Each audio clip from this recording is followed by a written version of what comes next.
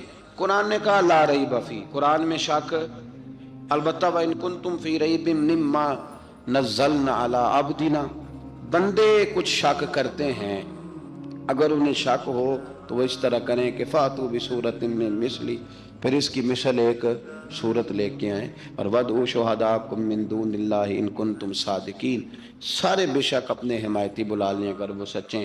شک والی دنیا سے باہر نکل آئیں، حقیقت والی دنیا کو قبول کریں۔ شکوک و شبہات کا ازالہ نہیں ہوتا، شک دوسرے شک کو جنم دیتا ہے، نقص دوسرے نقص کو جنم دیتا ہے، غلطی دوسری غلطی کو جنم دیتی ہے۔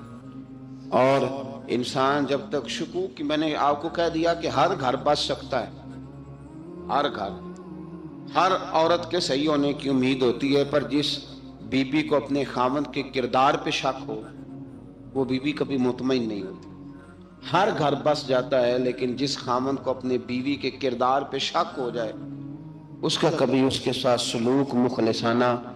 شکوک والی زندگی بیماروں کی زندگی ہے، شکوک والی زندگی بیماروں کی زندگی، کمزوروں کی زندگی، بزدلوں کی زندگی۔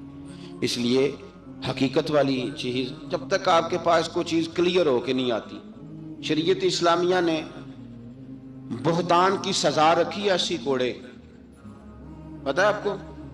جس نے ایسے ہی بہتان لگا دیا، دلیل ہی کوئی نہیں، ایسے ہی کہہ دیا کہ جی وہ مجھے شک ہے جی انہوں نے ایسے کیا ہے، فرمایا اسے کوڑے مارو۔ شک کی بنیاد پر بہتان ترازی کرتا ہے، کوڑے کی سزا رکھی، 80 کوڑے مارو اس ظالم۔ یہ شک کر رہا ہے اس کو جب اس کے پاس دلیل ہی کوئی نہیں۔ یہاں بڑے بندے ہیں بات کر دیتے ہیں، کہتے ہیں جی وہ ایسا ہوا ہوگا، میں نے ایسا دیکھا تھا، ہوگا، کیا تھا، ممکن ہے۔ تو یہ شکوک ہے۔ اس شکوک، یہ سامنے والے کا کچھ بھی نہیں بگڑتا، اس بیچارے کا کیا بگڑنا ہے۔ یاد رکھیں بڑی خوبصورت بات یہاں حضرت عبداللہ ابن مسعود کی، آپ فرمایا کرتے تھے جب کسی بندے پر بندے شک کرتے ہیں اور ناجائز شک کرتے ہیں، اللہ اس کی عزتوں میں اضافہ فرما دیتا ہے۔ اللہ اسے شانیں عطا کرتا ہے اپنی زندگی کو بیماریوں سے نکالنے. یہ روحانی بیماری ہے شک، اس سے باہر آنا ہے. یہ ظلم ہے، اولیاء پہ بھی شک، صوفیاء پہ بھی شک، علماء پہ بھی شک، ہر بندے پہ شک، کوئی صحیح نہیں، سارے غلط، میں اکیلا صحیح. اس شک سے باہر آ جائیں. یہ نفسیاتی مریض بنا دے گا، بے سکون کرے گا، بے قرار کرے گا. اللہ تبارک و تعالیٰ نے نا ہمارے محبوب کریم علیہ السلام کو دنیا میں بھیجا تو فرمایا یا ایھا الناس قد جاءکم برہان من ربکم، اے لوگو تمہارے پاس تمہارے رب کی دلیل آ گئی. اللہ تبارک و تعالیٰ نے محبوب پاک علیہ السلام کو سراپا دلیل بنا کے بھیجا. باقی انبیاء کرام علیہم السلام کے پاس بھی اپنی نبوت کے دلائل کے طور پر بے شمار معجزات تھے، اور حضور کریم علیہ السلام کے تو پورے وجود کو ہی اللہ نے معجزہ بنایا. اور نبی پاک صلی اللہ تعالیٰ علیہ وآلہ وسلم کی نبوت کی دلیلیں، حضور کے رسالت کے مستحکم دلائل جگہ جگہ آپ کو ملیں گے. سب سے پہلی چیز تو یہ سمجھنے والی ہے کہ نبی پاک علیہ السلام نے جس چیز کو سب سے پہلے اپنی نبوت کی دلیل کے طور پر بیان فرمایا وہ حضور کا کردار ہے، سیرت ہے، عمل ہے، حضور کا لوگوں کے ساتھ رویہ ہے. نبی پاک علیہ السلام کی تبلیغ کے 3 دور ہیں. ایک تو حضور نے اپنے قول سے تبلیغ فرمائی، وہ 40 سال کی عمر سے محبوب نے اعلان فرمایا اور تبلیغ کی. اور ایک نبی پاک صلی اللہ تعالیٰ علیہ وسلم بالواسطہ حضور کی تبلیغ ہے جو آج تک جاری ہے. امت کے علماء، مشائخ، مبلغین حضور کے دین کو آگے پھیلا رہے ہیں، تو دراصل یہ بھی تبلیغ رسول پاک علیہ السلام ہی کی تبلیغ. اور ایک حضور کی تبلیغ کا دور ہے حضور کی پیدائش سے لے کر ولادت مبارکہ سے لے کر حضور علیہ السلام کے اعلان نبوت تک. اس دوران نبی پاک نے جو تبلیغ فرمائی ہے وہ اپنے کردار سے فرمائی. عرب کا وہ معاشرہ جو بڑا میلا کچیلا گدلا ہو چکا تھا، جس کے اندر سراسر مادہ پرستی کا زور تھا، جس کے اندر لوگ انسانوں کی خرید و فروخت کرتے تھے، جس کے اندر بیٹیوں کو زندہ دفن کر دیتے تھے، جس کے اندر جو آدمی جتنا زیادہ مضبوط ہوتا تھا اتنا زیادہ لٹیرا بن جاتا تھا، اس معاشرے کے اندر رسول کریم علیہ السلام نے 40 سال گزارے. اور اس طرح گزارے کہ جو بیگانے بھی تھے وہ بھی کہا کرتے تھے یہ صادق ہے، یہ امین ہے. اور جب حضور نے اعلان نبوت کیا تو فرمایا، یہ قرآن مجید کے لفظ ہے، فرمایا فَقَدْ لَبِثْتُ فِيكُمْ عُمَرًا مِّن قَبْلِهِ أَفَلَا تَعْقِلُونَ، میں تمہارے بیچ عمر کا ایک حصہ گزار چکا ہوں، تمہیں عقل نہیں ہے، شعور نہیں ہے. نبی کریم علیہ السلام نے اپنے کردار کو، اپنے عمل کو اپنی نبوت کی دلیل کے طور پر بیان فرمایا. وہ تو حضرت حلیمہ بھی فرماتی ہیں نا، جب میں نبی کریم علیہ السلام کو اپنے گھر لے گئی تو میرا اپنا بچہ بھی دودھ پیتا تھا، 2 میرے بیٹے ہو گئے، ایک میری یہ نسبی اولاد اور حضور میری رضائی اولاد. تو کہتی ہیں جب میں کریم محبوب علیہ السلام کو اپنے سینے سے لگاتی تھی تو حضور میرے ایک پستان سے دودھ پیتے تھے اور دوسرا اپنے بھائی کے لیے چھوڑ دیا کرتے. یہاں سے رسول کریم علیہ السلام نے کردار کے ذریعے تبلیغ اور پھر اعلان نبوت سے پہلے ایک تنظیم عرب کے جوانوں پر، عرب کے سرداروں پر مشتمل بنائی گئی، جس میں نبی کریم علیہ السلام نے بڑا حصہ لیا، سرکار نے، اور بڑے اہم لوگوں کو شعور حضور نے عطا فرمائے. وہ اس جماعت کا فیصلہ تھا کہ ہم سارے جوان، سارے بڑے لوگ ملیں گے. یہ حضور کے اعلان نبوت سے پہلے کی بات ہے. ہم بڑے لوگ ملیں گے، کسی بڑے کو کسی چھوٹے پر ظلم نہیں کرنے دیں گے، کسی آدمی کو کسی غریب کا حق نہیں کھانے دیں گے. حضور علیہ السلام نے نا اپنی کردار سے، اپنے عمل سے، اور آپ کا جو عمل ہوتا ہے نا وہ اصل ہوتا ہے. ایک ہوتا ہے آپ کوئی بات کرتے ہیں اور ایک ہوتا ہے کہ آپ کوئی عمل کرتے ہیں. آپ جب عمل کرتے ہیں تو عمل کے ذریعے بھی لوگوں تک بات پہنچتی ہے کہ دراصل آپ کا اٹھنا بیٹھنا چلنا پھرنا کیا ہے. میرے رسول کریم علیہ السلام کا اٹھنا بھی ایک نبی کا، بیٹھنا بھی ایک نبی کا، بات کرنا بھی ایک نبی کا، معاملات زندگی کرنا بھی ایک نبی کا، لین دین کرنا بھی ایک نبی کا. ایک شخص کہتے ہیں میں نے اعلان نبوت سے پہلے حضور علیہ السلام سے کوئی چیز خریدی تھی اور میں نے عرض کیا تھا آپ یہاں تشریف رکھے، میں پیسے لے کے آتا ہوں. میں 3 دن کے بعد آیا. دیکھو یہ بات کرنی کتنی آسان ہے، بولنی کتنی آسان ہے، پر 3 دن یہاں میرے بھائی کو کسی شخص کو 2 گھنٹے انتظار کرنا پڑ جائے تو لوگ کہتے ہیں الانتظار وشد من القتل، یہ تو قتل سے زیادہ تکلیف والا معاملہ ہے، منتظر رہنا کسی کا. کہتے 3 دن کے بعد میں آیا تو میرے رسول کریم وہیں تشریف فرمایا. بس اتنا فرمایا یار تم نے مجھے بڑی تکلیف میں ڈال دیا، 3 دن ہو گئے یہاں رکے ہوئے. تو حضور نے اپنے کردار کو، اپنے عمل کو، اپنے معاملات کو سب سے پہلے اپنی نبوت کی دلیل کے طور پر پیش کیا۔ اسی نے کیا خوب کہا تھا کہ جو تیری جان کے دشمن ہے وہ بھی کہتے ہیں، بظاہر تو آئے ہیں نا ہجرت کی رات جان لینے، لیکن امانتیں حضور کے گھر میں رکھی ہوئی ہیں، امانتیں کاشانہ نور پہ پڑی ہے۔ وہ جو تیری جان کے دشمن ہے وہ بھی کہتے ہیں کہ امین تو ہے اور صداقت کی آبرو تو ہے۔ تو پہلے کردار، پھر دوسری بات، اللہ تعالیٰ نے اپنے محبوب علیہ الصلوۃ والسلام کو اپنا مطلق نائب بنا کر، اپنا محبوب اعظم بنا کر، ویسے ہی سارے انسانوں کے بارے میں کہا وَإِذْ قَالَ رَبُّكَ لِلْمَلَائِكَةِ إِنِّي جَاعِلٌ فِي الْأَرْضِ خلیفہ، میں زمین میں اپنا نائب بنانے والا ہوں۔ لیکن حضور علیہ السلام تو محبوب ہے نا، حضور کی نیابت تو محبوبیت کے درجے پر فائز ہے۔ تو رسول پاک کو رب کریم نے اس طرح کا بنا کے بھیجا کہ حضرت عبداللہ ابن رواحہ رضی اللہ تعالیٰ عنہ بیان فرماتے ہیں کہ اگر حضور کوئی معجزہ نہ بھی دکھاتے، نبی کریم علیہ السلام سے کوئی اعجاز لوگ نہ بھی دیکھتے، تو محبوب کا تو چہرہ ہی اس طرح کا تھا، لوگوں نے دیکھتے جانا تھا اور کلمہ پڑھتے جانا تھا۔ لیکن باوجود اس کے میرے رسول پاک کا اعجاز یہ ہے، کمال یہ ہے کہ حضور کبھی اشارہ کر دیں تو چاند دو ٹکڑے ہو جائے، کبھی دعا مانگ دیں تو ڈوبا ہوا سورج واپس آ جائے، کبھی محبوب گزرنے لگے تو پتھر آپ پر سلام پڑے، کبھی حضور پہاڑ پر چڑھ جائے تو پہاڑ وجد میں آ کر جھومنے لگے، محبوب کا کبھی نماز پڑھاتے ارادہ بن جائے تو اللہ تعالیٰ قبلے کا رخ ہی تبدیل فرما دے۔ کیا خوبصورت سوچ ہے اور کیا نظریہ دیتے ہیں بریلی کے امام، فرماتے اجابت کا جوڑا عنایت کا صحرا دلہن بن کے نکلی دعائے محمد، اور اجابت میں جھک کر گلے سے لگایا بڑی ناز سے جب دعائے محمد، دیکھو خدا کی رضا چاہتے ہیں دو عالم، خدا چاہتا ہے رضائے محمد صلی اللہ تعالی علیہ وسلم۔ اور ایک مقام پہ فرماتے ہیں نائب دست قدرت پہ لاکھوں سلام، نائب دست قدرت پہ لاکھوں سلام۔ تو اللہ تعالیٰ نے نبی پاک صلی اللہ تعالی علیہ وسلم کو جو اعجاز۔ پھر ایک اور بات، حضور امی ہے، دنیا میں آ کر محبوب نے کسی سے پڑھا ہی نہیں، میرے محبوب نے جتنا پڑھا ہے رب کریم سے ہی پڑھا ہے۔ الرحمن علم القرآن خلق الانسان، رحمان نے قرآن سکھایا پھر انسان بنایا۔ اللہ تبارک و تعالیٰ کی بارگاہ کرم سے حضور نے لیا، رسول کریم امی ہے، یہ بھی حضور کی نبوت پر ایک بڑی دلیل۔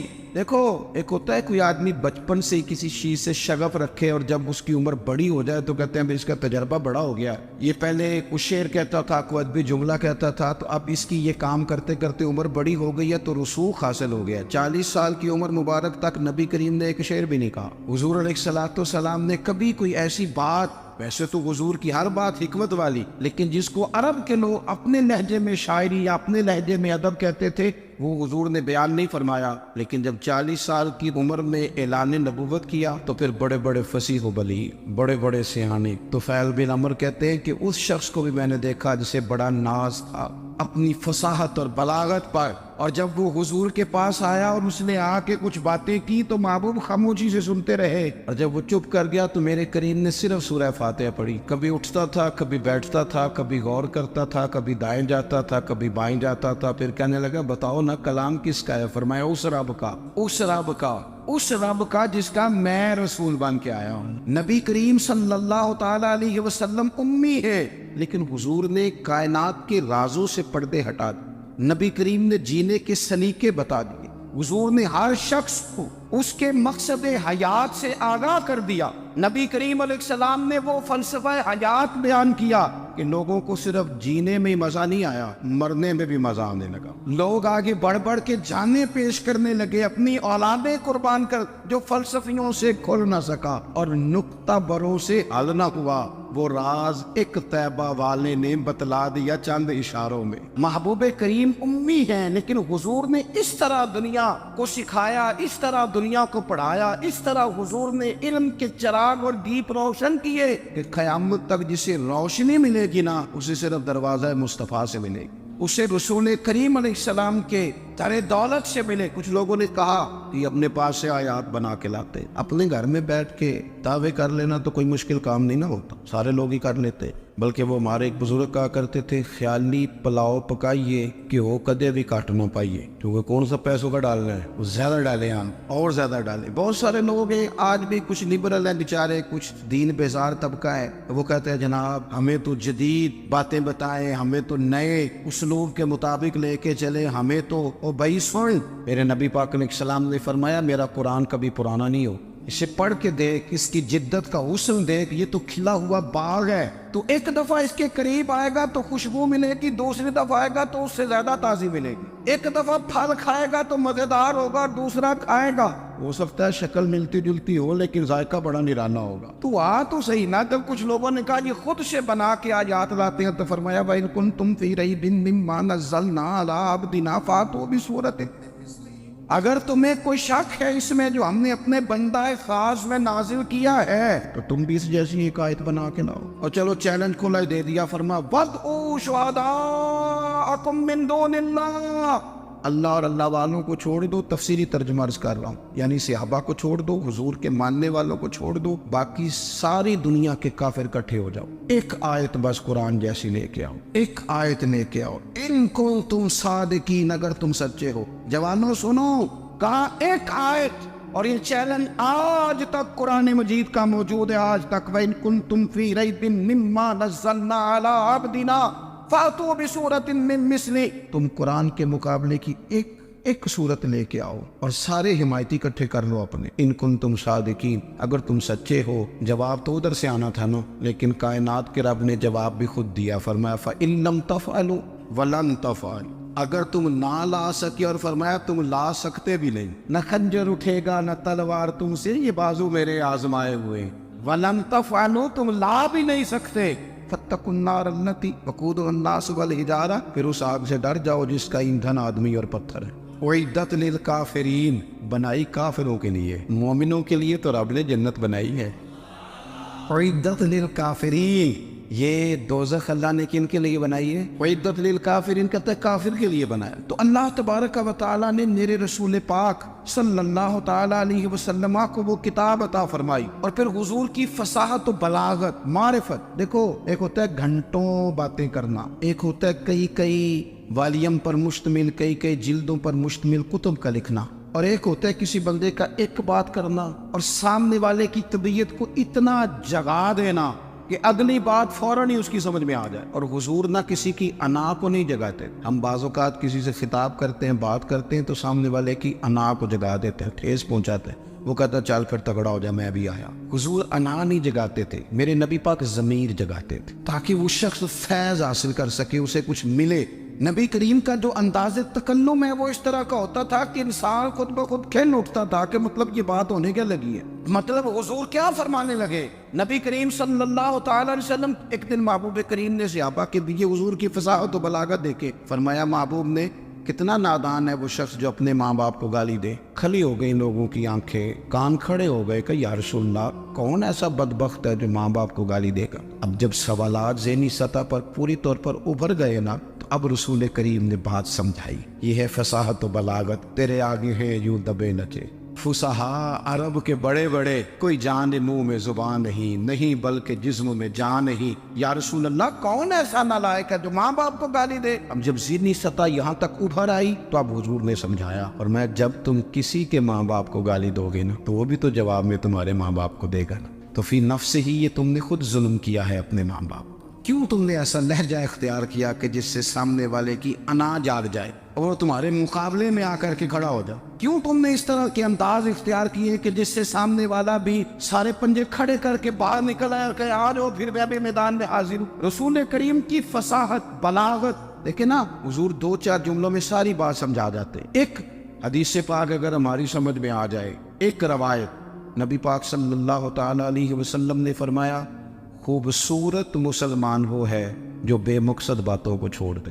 لو اس سے پوری زندگی سجائی جا سکتی ہے ایک جملے سے, کوئی لمبی چوڑی باتوں میں جانے کی ضرورت نہیں. کہا خوبصورت مسلمان یہ ہے جو بے مقصد باتوں کو چھوڑ دے, لا یعنی باتوں کو کیا کہتے ہیں ہمارے دیہات کے لوگ جڑے پنڈ جانا نہیں وہ راہ پوچھنے دی، لیکن آج کل لوگ باز آندے یعنی جس بات کا بالکل تعلق نہیں نا وہ بات بھی کرتے جاتے ہیں، جس کا شعبہ ہی نہیں وہ بھی چھلانگ لگا کے اس میں آ جاتا ہے۔ ہم اپنا وقت ضائع کرتے، اپنی صلاحیتیں ضائع کرتے، اپنا نقصان کرتے، ہم اپنا کام صحیح کر کے نہیں کرتے اور دوسری ساری دنیا کو ٹھیک کرنا چاہتے ہیں۔ وہ بھائی آپ جس جگہ جس شعبے سے تعلق رکھتے ہیں آپ اپنے معاملات میں مضبوطی پیدا کریں۔ حضور نے اپنی فصاحت کے ساتھ بلاغت کے ساتھ لوگوں کو قائل کیا، اور قرآن مجید کی تاثیر کا یہ اثر میرے کریم رسول نے دکھایا کہ رات کو جب حضور بیٹھ کے قرآن پاک پڑھتے تھے نا، جب یاسین والے نبی خود یاسین کی تلاوت کریں، جب طٰہٰ والے محبوب خود طٰہٰ کی تلاوت کریں، غور کرو نا جب مدثر والے محبوب خود ان جملوں کو ادا کریں، یعنی جن کی